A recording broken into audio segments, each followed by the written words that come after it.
تا به حال شده بخواهید به کسی کمک کنید اما او از شما دلخور شده باشد؟ شاید خواسته اید اشتباه همسرتان را اصلاح کنید اما کار به مشاجره کشیده شده است.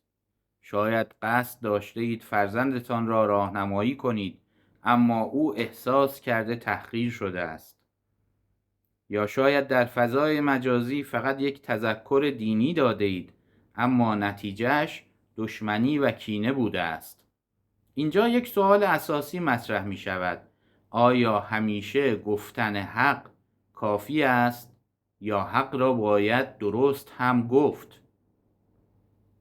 روانشناسان ارتباطات میگویند بیشتر انسانها از نقد شدن ناراحت نمیشوند، از تحقیر شدن ناراحت میشوند و شگفت‌انگیز این که امام حسین علیه السلام قرنها پیش همین راز بزرگ را به ما آموختند.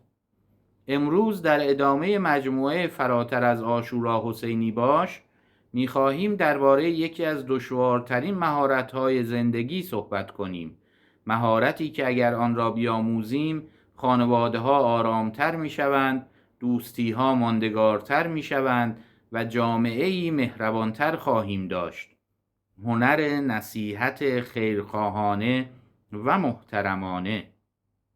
اجازه بدهید با یک سوال شروع کنیم.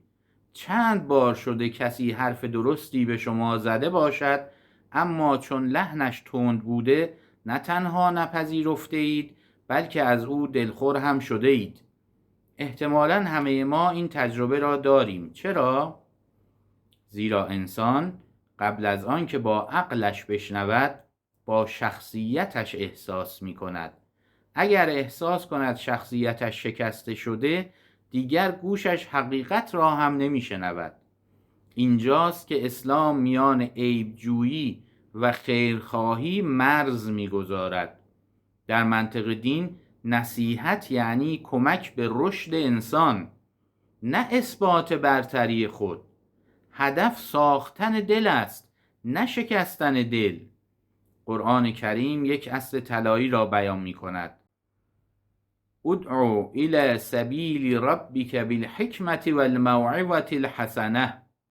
با حکمت و اندرز نیکو مردم را به راه پروردگارت دعوت کن. دقت کنید، قرآن نفرمود فقط موعظه کن، فرمود موعظه حسنه. یعنی هم حقیقت مهم است و هم شیوه بیان حقیقت. گاهی یک جمله کاملا درست اگر با تحقیر گفته شود اثری مخربتر از یک سخن نادرست دارد. حق وقتی زیبا می شود زیبا هم پذیرفته می شود. در فرهنگ امروز بعضی ها می گویند به کسی ربطی ندارد من چه می کنم، اما اسلام جامعه را اینگونه نمی بیند.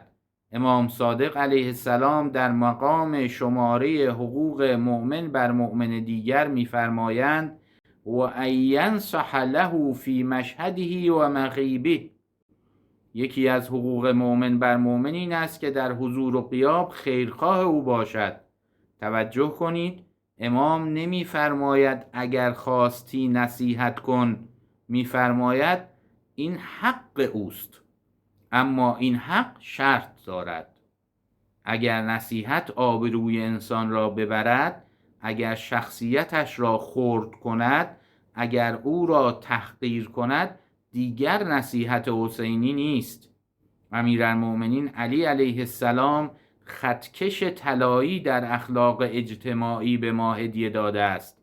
آن حضرت جمله‌ای دارند که اگر همه ما فقط به همان یک روایت عمل کنیم بسیاری از اختلاف‌های خانوادگی و اجتماعی از بین می رود. حضرت می‌فرمایند من وعظ اخاه سرا فقد زانه و من وعظ علانیة فقد شانه. هر کس برادرش را پنهانی نصیحت کند او را آراسته است و هر کس آشکارا نصیحت کند او را خوار کرده است. چه جمله عجیبی! گاهی ما خیال می‌کنیم چون حرفمان درست است می‌توانیم آن را جلوی دیگران هم بگوییم، اما امام علی علیه السلام می‌فرماید اگر آبرو را بردی دیگر اصلاح نکرده ای، تحقیر کرده ای. یکی از شگفتی‌های عاشورا این است که امام حسین علیه السلام تا آخرین لحظه زبانش به خیرخواهی گشوده بود. در روز عاشورا وقتی سپاه دشمن روبروی ایشان ایستاد، حضرت می توانستند با خشم سخن بگویند، اما چه کردند؟ موعظه کردند، استدلال آوردند، هشدار دادند، فرصت بازگشت دادند، حتی دشمن شمشیر به دست را نیز تا آخرین لحظه شایسته هدایت می دانستند. حالا از خودمان بپرسیم اگر امام با دشمنش این گونه سخن میگوید، چرا گاهی با برادر مؤمنمان، همسر یا فرزند یا دوست خود با تحقیر حرف میزنیم؟ در یکی از زیباترین نقل‌های تاریخی آمده است فرد نیازمندی خدمت امام حسین علیه السلام رسید. امام به او کمک مالی کردند. آن مرد سکه ها را با دقت شمرد. خادم تعجب کرد و گفت چیزی به ما فروخته ای که پولش را می شماری؟ آن مرد پاسخ داد آبرویم را. امام حسین علیه السلام با شنیدن این جمله فرمودند راست گفت و دستور دادند 3000 سکه دیگر به او بدهند. دقت کنید، امام فقط فقر او را ندیدند، غرور و شخصیت او را هم دیدند. این همان نگاه حسینی است. انسان پیش از آن که نان بخواهد کرامت میخواهد. اگر امام در کمک مالی این اندازه مراقب آبروی انسان است، آیا در نصیحت کردن کمتر از این مراقبت میکند؟ اگر بخواهیم امروز از این جلسه فقط 3 نکته را با خود ببریم، این 3 قانون طلایی را هرگز فراموش نکنیم. قانون اول، نیت خود را بررسی کن. قبل از هر تذکری از خود بپرس آیا واقعا دلم برای او میسوزد یا فقط میخواهم ثابت کنم از او بهترم؟ اگر نیت اصلاح نباشد، حتی زیباترین جملات هم اثر نخواهند داشت. قانون دوم، زمان و مکان را انتخاب کن. هر حرف درستی را نباید هر جایی گفت. تذکری که جلوی جمع داده شود معمولاً به جای اصلاح مقاومت ایجاد می کند. قانون سوم، آبرو را حفظ کن. شخصیت انسان از اشتباه او بزرگتر است. خطا را اصلاح کن اما شخصیت را نشکن. این دقیقاً همان روشی است که امام حسین علیه السلام به ما آموختند.